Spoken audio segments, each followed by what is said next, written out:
नमस्कार मंडळी, welcome to निराली माय चॅनल. श्री गणपती देवतेला वंदन करून नागपंचमीची कहाणी आपल्याला सांगते. नक्की ऐका. शेतकऱ्याची नागपंचमीची कहाणी आहे. आटपाट नगर होतं. तिथं एक शेतकरी होता. त्याच्या शेतात एक नागाचे वारूळ होतं. श्रावण मास आला आहे. नागपंचमीचा दिवस आहे. शेतकरी आपला नित्याप्रमाणे नांगर घेऊन शेतात गेला. नांगरता नांगरता काय झाले, वारुळामध्ये जी नागाची नागकुळे होती त्यांना नांगराचा फाळ लागला आणि त्यामुळे ती लवकरच मेली. काही वेळाने नागिन तिथे आली. आपले वारूळ पाहू लागली. तो तेथे वारूळ नाही आणि पिल्लेही नाहीत. ती इकडे तिकडे पाहू लागली. तेव्हा तिला नांगर रक्ताने भिजलेला दिसला. तसे तिच्या मनात आले, ह्याच्या नांगरानेच माझी पिल्ले मेली. तो डाव मनात तिने ठेवला.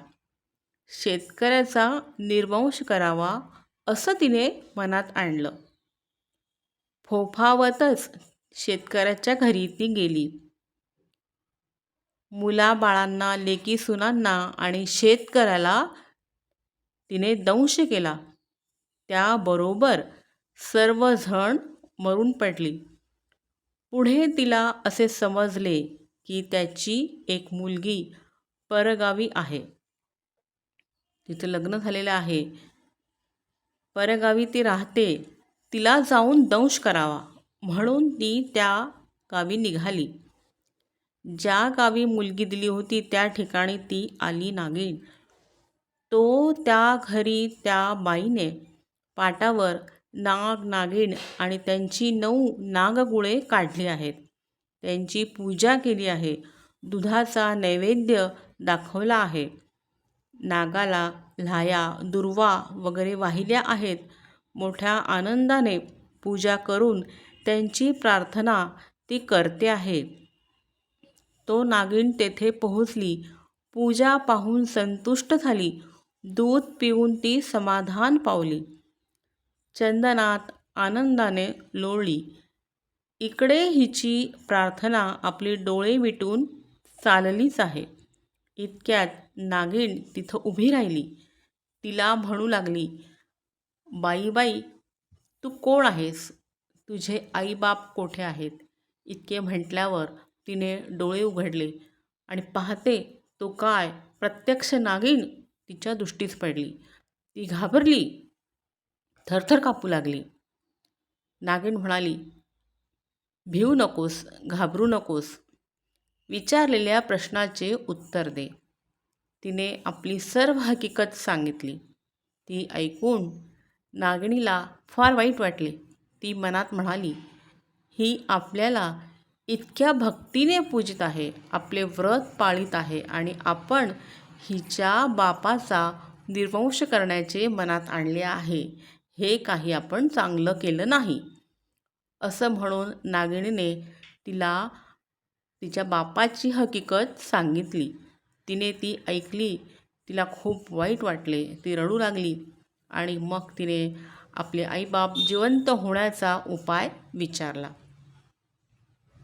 नागिनीने तिला अमृत दिले. ते घेऊन त्याच पावली ती माहेरी आली.